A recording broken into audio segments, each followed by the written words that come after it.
Hello guys, চলে এলাম আজকে একটা নতুন ভিডিও নিয়ে। তো আজকের টপিক তোমাদের সাথে শেয়ার করার প্রয়োজন নেই, জানোই আজকে রাখি পূর্ণিমা, হিন্দিতে যেটাকে বলে রক্ষাবন্ধন। আজ এই দিনটা সমস্ত দাদা দিদি ভাই বোনদের, সারা ভারতবর্ষের সমস্ত দাদা দিদি ভাই বোনদেরই দিন। আজকের রাখি বন্ধন বা রাখি পূর্ণিমা তিথিতে এই রাখি পূর্ণিমা উৎসবটি হয়।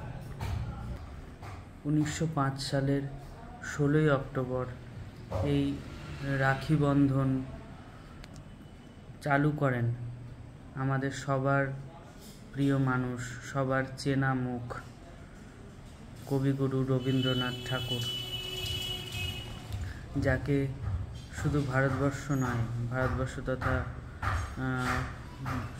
বাইরের বিভিন্ন দেশ অনেক ভালো মতোই চেনেন।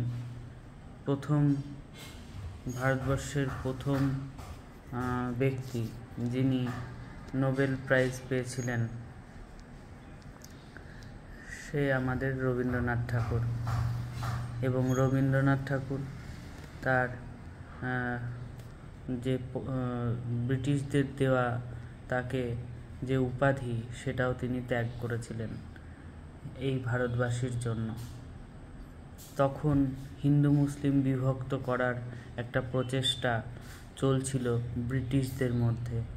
সেই প্রচেষ্টাকে ভঙ্গ করার জন্যই রবীন্দ্রনাথ ঠাকুর এই রাখি পূর্ণিমা বা রক্ষাবন্ধন অনুষ্ঠানটি চালু করেন, যাতে সবার মধ্যে বিভক্তের একটা মানসিকতা দূর হয়ে সবাই যাতে একসাথে একই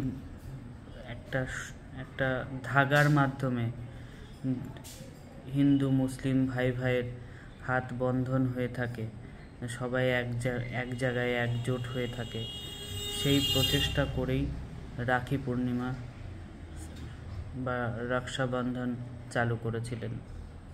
এবং দেখো, সেটা সাকসেসফুলি রান হচ্ছে।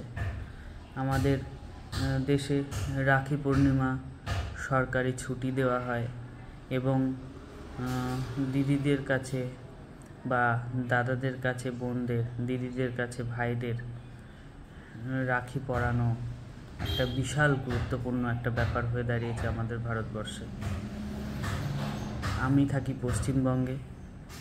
আমাদের পশ্চিমবঙ্গে যতটা ইম্পর্টেন্স এই রাখি পূর্ণিমার, তার সাথে সাথে আরও বাকি যত রাজ্য আছে ভারতবর্ষে, প্রতিটা রাজ্যেই একই গুরুত্ব রাখি পূর্ণিমার।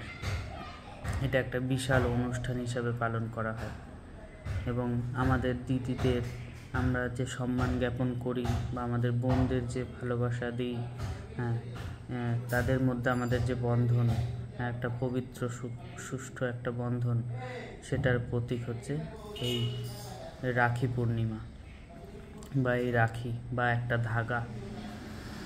তো চলো, ভারতবর্ষের সমস্ত ভাইদের, সমস্ত বোনদের এবং সমস্ত দিদিদের এই রাখি পূর্ণিমা উপলক্ষে অনেক ভালোবাসা, অনেক শুভেচ্ছা। আর পশ্চিমবঙ্গে বর্তমানে কলকাতা আরজি করে যেটা চলছে, সেটা কখনোই মেনে নেওয়া যায় না। সেও কার না কার দিদি ছিল, কারোর না কারোর বোন ছিল, আর পেশায় সে একজন ডাক্তার ছিলেন তিনি। তার এইরকম নির্মমভাবে হত্যা করা, তার বিচার অবশ্যই যেন এই ভারতবর্ষের বুকে তার বাবা মা যেন অবশ্যই পায়। আর আমাদের পশ্চিমবঙ্গবাসী যারা আমরা প্রচেষ্টা করছি তার ন্যায় বিচার পাওয়ার জন্য, যারা পথে নেমেছে, সবার প্রথমে সাধারণ মানুষ, সেটা সত্যি অতুলনীয়। আর তার ন্যায় বিচার পাওয়ার অপেক্ষায় সবাই, সারা ভারতবর্ষের মানুষ, শুধু ভারতবর্ষের না, প্রবাসী যারা ভারতীয় আছে তারাও একভাবে চেয়ে আছে। দেখা যাক সরকার কি করে। চলো গাইজ, দেখা হচ্ছে নেক্সট ভিডিওতে, আবার দেখা হবে। Tata guys.